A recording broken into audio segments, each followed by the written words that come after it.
tao ấy bông ơi nè quỳ nè bông rất là bông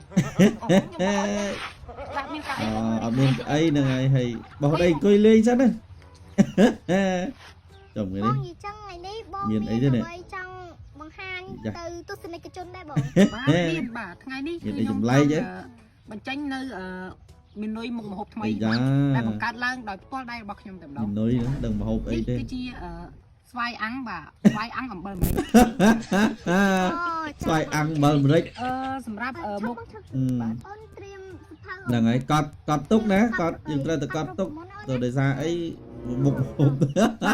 សម្រាប់មុខហូបនេះបាទ chùm lay đây គឺជាស្វាយអាំងអំបិលបន្តិចគ្រាន់តែឈ្មោះក៏យើងមិនដែលបានលឺទេបាទ đại lư men គឺសម្រាប់មុខម្ហូបមួយនេះ là ngày ព្រឹកព្រៀងណាបាទទម្រាំតែឆ្នៃ xoay chỉ lụa bơm tê đấy xoay ăn bơm tê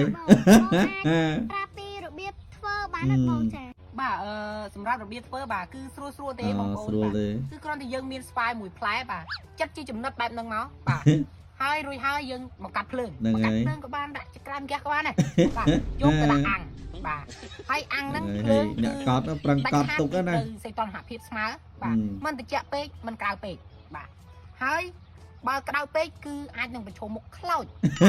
ត្រូវ បងខ្ញុំពិតជាកោតសរសើរនឹងតែកសលបងខ្លាំងមែនទែនបង មាននុយមកហូបថ្មីណា ចេះរនឹកឆ្នៃប្រឌិតឃើញណាបងណា និយាយស្មោះ លឺ ត្រ ម ង់ ន ទៅ អាំងបើទេ មុខម្ហូបមួយនេះគឺខ្ញុំប្រើរយៈពេលយូរណាស់ ហើយ បាទ ប្រហែលឆ្នាំនោះ បើគិតមើលទៅដូចជាជិត10នាទីបាទតែ2វិនាទី10នាទីល្មមបាទ 10នាទី បងប្អូន ទាំងការប្រជុំគេនេះធំដុំណាស់ តែកសលរបស់គាត់ដែលគាត់ចេះរនឹកចា ហ្នឹងហើយ ខួរក្បាលរបស់គាត់ចាចេះរនឹកឃើញបងប្អូនចា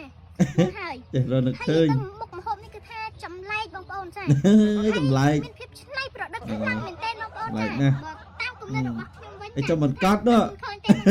តែខួរគាត់ទេបងប្អូនចាដែលអាចនឹកឃើញណាបងប្អូនចាមិនដឹងថានៅរៀនគាត់ពូកែយ៉ាងណាទេបងប្អូន ខ្ញុំនិយាយមិនអួតទេបាទ យ៉ា កាលខ្ញុំនៅរៀនគឺពិតជារៀនប្រកែមែនបាទគឺអត់ដូចជាអាមួយនេះទេនេះមួយនេះគឺបើខ្ញុំរៀនមិនប្រកែដូចអាមួយនេះអញ្ចឹងដើរកត់គេធ្វើកាជះគេអញ្ចឹង ចឹងបងមុខម្ហូបនេះបងចង់ចេញលក់ថ្ងៃណាវេលា ចេញលក់ថ្ងៃណាឆាប់បាន គេសម្រុក ខ្ញុំគឺ តក់ ក៏មិនទាន់ដឹងដែរ អី បាទ ហើយណា ដឹងថាចេញលក់ថ្ងៃណាទេគឺដឹងថាខ្ញុំនឹងចេញលក់ឆាប់នេះហើយសម្រាប់បងប្អូនបាទខ្ញុំសង្ឃឹមថាបងប្អូននឹងគ្រប់គ្រងផលិតផលរបស់ខ្ញុំបាទ រសជាតិវាបែបមិនដែរបងខ្ញុំអត់ទាន់បាន ដូច សួរ បាក់ មិញ គ្រប់ត្រ